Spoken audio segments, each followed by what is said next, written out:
Kashmir is a land of great beauty. It has tall mountains and green valleys. However, it is also a place of long-standing trouble. For many years, India and Pakistan have disagreed about Kashmir.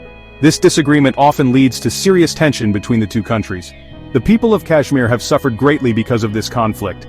This essay will explore the most recent events that have once again brought this region into the headlines, focusing on the dangerous developments from April 2025 onwards.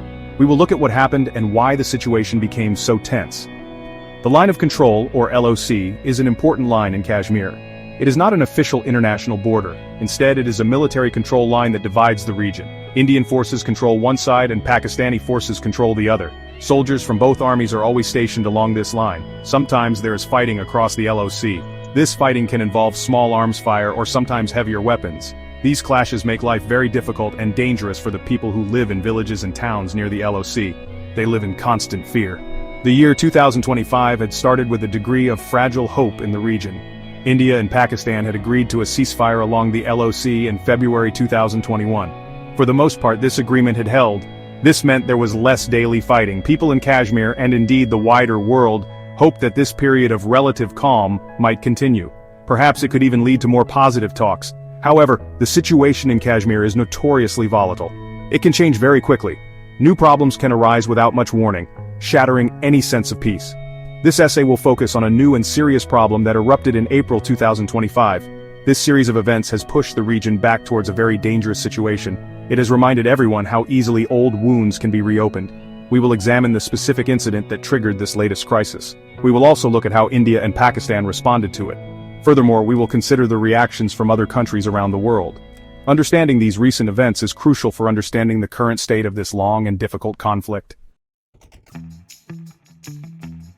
The latest round of serious trouble began with a terrible event. In late April 2025, a group of Hindu tourists was attacked. This attack happened in Pahalgam, a popular tourist spot. Pahalgam is located in the part of Kashmir that India controls. It is known for its beautiful scenery and is often visited by pilgrims and tourists. The news of this attack sent shockwaves across India. It was a brutal act against innocent civilians who were visiting the area. This incident immediately raised concerns about the security situation in the valley and the safety of visitors. According to reports, specifically one from Newsweek, this attack occurred on April 24, 2025. The report stated that Islamist militants were responsible for the violence. They killed 26 people in this attack. Most of the victims were Hindu pilgrims. Some were tourists who had come to see the beauty of Kashmir. The scale of the attack and the targeting of civilians, particularly those on a religious pilgrimage, caused widespread outrage. It was a stark reminder of the presence of militant groups operating in the region and their capacity to inflict harm. The peaceful atmosphere of Pahalgam was shattered by this violence. Responsibility for this brutal attack was quickly claimed. A group calling itself the Resistant Front said that its members carried out the killings. This organization is believed to have links to Lashkar-e-Taiba. Lashkar-e-Taiba is a well-known militant group. It is based in Pakistan. India has long accused Lashkar-e-Taiba of carrying out attacks on Indian soil. The claim of responsibility by the Resistant Front and its alleged connection to a Pakistan-based group immediately pointed fingers towards Pakistan in the eyes of the Indian government and public. As soon as the details of the attack and the claim of responsibility emerged, India reacted strongly. The Indian government quickly blamed Pakistan for the violence. They described the attack as an act of cross-border terrorism. This term implies that India believed the attackers were supported, trained, or directed from Pakistan. This accusation was very serious. It significantly increased the already existing tensions between the two neighboring countries. Pakistan's alleged involvement became the central point of India's narrative following the tragic events in Pahalgam. The Indian government's response to the Pahalgam attack was swift and firm. Leaders in New Delhi promised that those responsible would not go unpunished. The Indian Defense Minister, Rajnath Singh, made strong public statements. He vowed that India would retaliate not only against the people who carried out the attack, but also against those who conspired with them or supported them. These words signaled that India was preparing for a significant response. The mood in the country was one of anger and a desire for justice, putting pressure on the government to act decisively. Alongside strong words, India also took immediate diplomatic and administrative actions. The Indian government decided to close the main land border crossing with Pakistan. This move severely restricted travel and trade between the two nations. Furthermore, India announced that it was withdrawing visas previously issued to Pakistani nationals. Most Pakistani citizens in India, with the exception of diplomatic staff, were asked to leave the country. These measures were designed to isolate Pakistan and send a clear message of India's displeasure and resolve. They marked a significant downturn in diplomatic relations. The most significant part of India's response was military action. On May 7, 2025, several weeks after the tourist attack, India conducted military strikes. These strikes targeted multiple locations. Some of these locations were inside Pakistan, while others were in the part of Kashmir administered by Pakistan. India stated that these military operations were a direct response to the attack on Hindu tourists in Pahalgam. This was not the first time India had launched cross-border strikes, but each such instance carries enormous risks of escalation in this sensitive region. India provided a justification for its military actions. Officials stated that the strikes were aimed at terrorist infrastructure. They claimed that the targets included training camps and launch pads used by militant groups. These groups, India asserted, were responsible for planning and carrying out attacks against India. The stated goal of the military operation was to neutralize these threats and prevent future attacks. India's actions were portrayed as a necessary step to protect its citizens and its territorial integrity. The strikes demonstrated India's willingness to use force across the LOC. Pakistan's government quickly and strongly denied any involvement in the April 24 attack on Hindu tourists. Officials in Islamabad stated that their country had no connection whatsoever to the militants who carried out the killings in Pahalgam. They rejected India's accusations as baseless and irresponsible. Pakistan's Foreign Office issued statements condemning terrorism in all its forms. This denial is a familiar pattern in the long history of accusations and counter-accusations between the two South Asian neighbors whenever such incidents occur. Each side tends to disbelieve the other's official statements. Furthermore, Pakistan went beyond simple denial. Some officials and commentators in Pakistan suggested that the attack might have been a false flag operation. This is a very serious accusation. A false flag operation means that one side stages an attack and then blames it on an opponent. In this case, Pakistan was suggesting that India might have orchestrated the attack itself. The supposed motive would be to create a reason to blame Pakistan and take action against it. This claim of a false flag operation further inflamed tensions and deepened the mistrust between the two countries. Following India's military strikes on May 7, Pakistan responded with its own military claims. On May 8, 2025, the Pakistani military announced that it had shot down a significant number of Indian unmanned aerial vehicles or drones. They claimed to have brought down 25 Indian drones. Pakistan also stated that its forces had successfully neutralized Indian attempts to strike military targets within Pakistan, using both drones and missiles. These claims were intended to demonstrate Pakistan's military preparedness and its ability to defend its airspace and territory against any Indian aggression. Adding to the confusion and escalating rhetoric, a Pakistani military spokesperson made another bold claim on May 7. He stated that Pakistani forces had shot down 5 Indian aircraft. According to this spokesperson, these Indian jets were hit while they were still flying within Indian airspace. The Indian government did not confirm this claim. However, the situation became murkier when a U.S. military official, speaking anonymously, stated with high confidence that Pakistan had indeed downed at least 2 Indian jets. Further unconfirmed reports from local government sources in Indian Kashmir mentioned 3 Indian fighter jet crashes, but New Delhi remained silent on these specific allegations. Section 5. Leaders speak words of warning and resolve. The leadership in India adopted a very strong and determined stance following the Pahalgam attack. As mentioned, Indian Defense Minister Rajnath Singh was particularly vocal. He did not mince his words. He promised that India would take very strong action against the perpetrators of the attack. Crucially, he also emphasized that India would pursue those who aided and abetted the attackers, implying action against their backers. His statements were clearly meant to reassure the Indian public and to send a strong warning to Pakistan. They reflected a mood of zero tolerance for such acts of violence. On the other side, high-level officials in Pakistan also made their positions clear, often with strong warnings. Pakistan's Defense Minister, Khawaja Asif, issued a particularly stark warning. He stated that if India were to initiate a major attack against Pakistan, it could escalate into an all-out war. This kind of language from a senior minister highlights the extreme dangers inherent in the situation. It underscored how quickly a limited conflict could spiral out of control, especially between two nations with a history of wars and deep-seated animosity. Such statements are taken very seriously by the international community. Recognizing the potential for catastrophic escalation, Minister Khawaja Asif also made an appeal for international intervention. He specifically called upon the President of the United States, Donald Trump, to step in. Pakistan urged the U.S. leader to use his influence to prevent the conflict from worsening. This appeal indicated Pakistan's concern about the trajectory of the crisis. It also showed a desire to involve a major global power to mediate or at least de-escalate the tensions. Historically, the US has sometimes played a role in diffusing India-Pakistan crises. The backdrop to all these statements and actions is the nuclear capability of both India and Pakistan. Both countries possess nuclear weapons and the means to deliver them. This terrifying reality means that any conventional military conflict between them carries the risk of escalating to a nuclear exchange.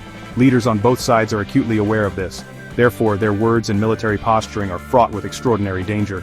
The entire world watches with great concern whenever tensions spike, fearing the unimaginable consequences of a nuclear war in South Asia. Section 6. The World Watches. International Calls for Calm. The international community, particularly major global powers, reacted with concern to the escalating tensions. The United States was prominent in its response. The US president at the time, Donald Trump, made public statements regarding the situation. He expressed his country's solidarity with India following the attack on the tourists. President Trump also strongly condemned the act of terrorism that led to the loss of innocent lives. This statement was seen as a clear message of support for India in the wake of the tragic incident in Pahalgam, aligning the US with India's stance on terrorism. Further support from the United States came from other high-ranking officials. The US Vice President J.D. Vance also extended his condolences to India. He reiterated America's support for the Indian people and government during this difficult time. The United States has significant strategic interests in South Asia. It often tries to play a role in managing conflicts and encouraging stability in the region. Statements from top US leaders are therefore watched very closely by both India and Pakistan, as well as by other countries around the world. Their words can influence the dynamics of the crisis. Iran, a significant regional player and a neighbor of Pakistan, also voiced its reaction to the events. The Iranian government officially condemned the attack on the tourists in Indian-controlled Kashmir. Beyond condemnation, Iran called for greater cooperation among countries in the region. It emphasized the need for a united front to combat the menace of terrorism effectively. Iran's statement highlighted the shared threat that terrorism poses to all countries in the vicinity and advocated for collective security efforts to address this challenge. This was a call for regional solutions to regional problems. The broader global community consistently expresses deep concern whenever India and Pakistan experience a serious flare-up in tensions. The primary reason for this anxiety is the nuclear status of both nations. Any military confrontation between two nuclear-armed states carries the potential for catastrophic escalation. A small conflict could inadvertently grow into a much larger war, with devastating consequences. Consequently, many countries and international organizations routinely call for restraint, dialogue, and peaceful resolution of disputes. They urge both sides to step back from the brink and avoid actions that could lead to a wider conflagration. Section 7. Expert Voices. Analyzing the dangerous brinkmanship. Security experts and political analysts around the world closely watch the India-Pakistan relationship. Walter Ladwig, a respected scholar at the Royal United Services Institute, provided his insights into the May 2025 escalation. He highlighted the extreme seriousness of any military strikes exchanged between states that possess nuclear weapons. Ladwig emphasized the inherent and substantial risk of miscalculation in such situations. A misjudgment by either side or an unintended consequence of a military action could rapidly worsen the crisis and lead to uncontrollable escalation. This is a core concern for all observers. Hussein Haqqani, who previously served as Pakistan's ambassador to the United States, also offered his perspective. Drawing on his extensive diplomatic experience, Haqqani anticipated that India would likely take strong diplomatic actions in response to the Pahalgam attack. However, he also issued a caution. He warned about the ever-present potential for the situation to escalate beyond diplomatic measures into more direct conflict. His comments reflected a deep understanding of the volatile dynamics that characterize India-Pakistan relations, where diplomatic moves can quickly be overshadowed by military considerations. Srinath Raghavan, a historian and academic at King's College London, also shared his analysis of the unfolding events. He predicted that India would likely mount a strong and visible response to the attack. In his view, this response could potentially involve cross-border military operations or even airstrikes, similar to actions India has taken in the past. Professor Raghavan, like other experts, also underscored the significant risk of miscalculation accompanying any such assertive military actions. This risk complicates decision-making for leaders on both sides during a crisis. The theme of miscalculation is a common thread in the analyses offered by many experts. When tensions are extremely high and military forces are on alert, the chances of mistakes increase dramatically. One country might misinterpret the actions or intentions of the other. An accident or an unauthorized action could trigger a chain reaction. This could lead to a much larger and more destructive conflict than either side originally intended or desired. This perilous possibility of unintended escalation remains one of the most frightening aspects of the India-Pakistan conflict, especially in the nuclear era. Section 8. A long shadow: the deep roots of the Kashmir dispute. The conflict over Kashmir is not a new problem. Its origins are deeply rooted in history. The dispute began in 1947, a pivotal year for South Asia. This was when British colonial rule over India ended. The Indian subcontinent was partitioned, leading to the creation of two independent nations, India and Pakistan. At the time of partition, Kashmir was a princely state. It had the choice to join either India or Pakistan or to remain independent. Its ruler ultimately decided to accede to India. But this decision was contested by Pakistan, laying the foundation for decades of conflict. Since their independence, India and Pakistan have fought several major wars. The control of Kashmir has been a central issue in many of these conflicts, or has been significantly impacted by them. The first war over Kashmir took place almost immediately, from 1947 to 1948. Another major war was fought in 1965. The 1971 war, which led to the creation of Bangladesh, also saw fighting on the Western Front, including in Kashmir. More recently, in 1999, the two countries engaged in a limited conflict known as the Kargil War.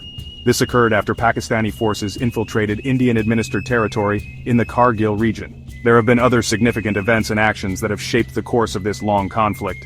India has conducted cross-border military operations into Pakistan on previous occasions.